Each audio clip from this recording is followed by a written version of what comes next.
ঘন অন্ধকারে ঢাকা এক নিস্তব্ধ রাত। জাপানের সাপ্পোরো শহরে এক পরিত্যক্ত রেল স্টেশন।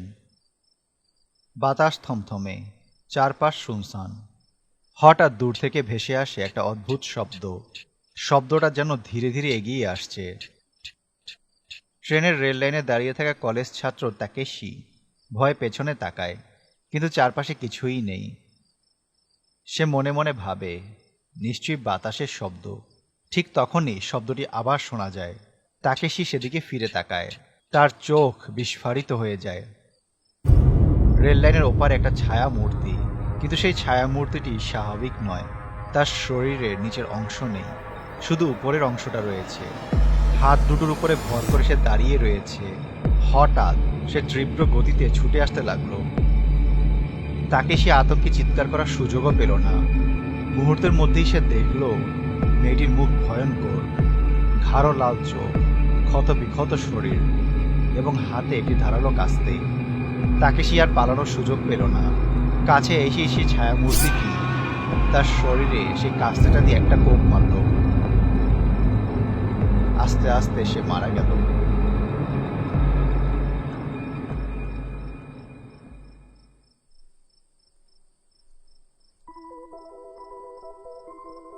সাপেরো শহরের এই রেল স্টেশন বহু বছর আগেই বন্ধ হয়ে গেছে, কারণ রহস্যময় মৃত্যু। স্থানীয়রা বলেন এক কিশোরী বহু বছর আগে এখানে ট্রেনে কাটা পড়ে মারা গিয়েছিল। সে রাতে বরাবরের মতোই সে স্কুল শেষে বাসায় ফিরছিল, কিন্তু দুর্ঘটনাবশত সে রেল লাইনের উপরে গিয়ে পড়ে যায়। দ্রুত গতিতে ছুটে আসে একটি ট্রেন। ট্রেনের চাকায় তার শরীর দুই টুকরো হয়ে যায়। তবে আশ্চর্যের ব্যাপার, মৃত্যুর পরও মেয়েটি কিছুক্ষণ বেঁচে ছিল। ভয়ঙ্কর যন্ত্রণায় ছটফট করতে করতে সে তার শরীরের নিচের অংশ খুঁজতে লাগলো। রক্তাক্ত অবস্থায় প্ল্যাটফর্মের উপর হামাগুড়ি দিল, কিন্তু কেউ তাকে সাহায্য করলো না। সে ধীরে ধীরে নিস্তেজ হয়ে গেল, তারপর মারা গেল। আর এখন সে অভিশাপ হয়ে ফিরে এসেছে। টোকিওর এক স্কুলের 3 বন্ধু, কাজুমি, হিরো আর নিকো, এক রাতে সে স্টেশনে যায়। আরে এসব ভূতটুট বলতে কিছুই নেই, সবই বানোয়াট গল্প। তাহলে একটা চ্যালেঞ্জ নেওয়া যাক, দেখি কে একা রেল লাইনের ধারে গিয়ে 5 মিনিট দাঁড়াতে পারবে। আমি যাব। থাক, কি দরকার, চল চলে যাই।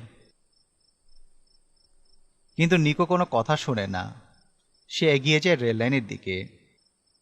অনেকক্ষণ সে রেল লাইনে দাঁড়িয়ে থাকে। চারপাশ নিস্তব্ধ, সময় যেন থমকে গেছে। অনেকক্ষণ দাঁড়িয়ে থাকার পর নিকোর কানে ভেসে আসে অদ্ভুত একটা শব্দ। তার গা শিউরে ওঠে। তার মানে কি এটা সত্যি? সে পেছনে ফিরে তাকিয়ে দেখে, না, কেউ নেই। আবারও সে শব্দটা শুনতে পায়। তখনই সে দেখে একটি ছায়ামূর্তি দৌড়ে আসছে। দানবীয় এক নারী, যার শরীরের নিচের অংশ নেই। নিকোর গলা দিয়ে কোনো শব্দ বেরোলো না। তার বন্ধুরা দেখে মেয়েটির পা নেই। রেল লাইনের উপর দিয়ে হাতের সাহায্যে তীব্র গতিতে ছুটে আসছে সে। নিকো, দৌড়া! হিরো চিৎকার করে ওঠে, কিন্তু অনেক দেরি হয়ে যায়। এক ঝটকায় মেয়েটি নিকোর সামনে এসে দাঁড়ায়। সে এক বিকৃত হাসি হাসে। তারপর নিকোর দিকে এগিয়ে দেয় লম্বা ধারালো কাস্তেটা।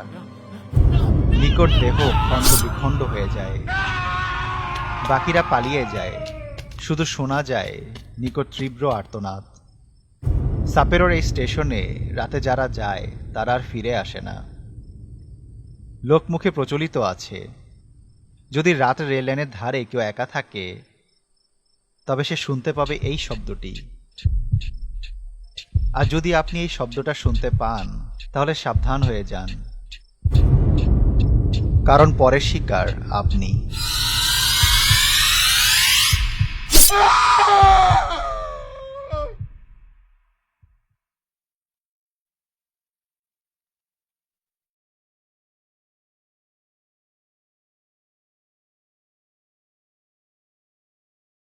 Animated stories, best channel you ever seen.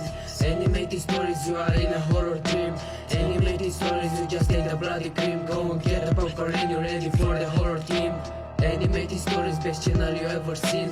Animated stories, you are in a horror dream. Animated stories, you just take the bloody cream. Go and get the popcorn.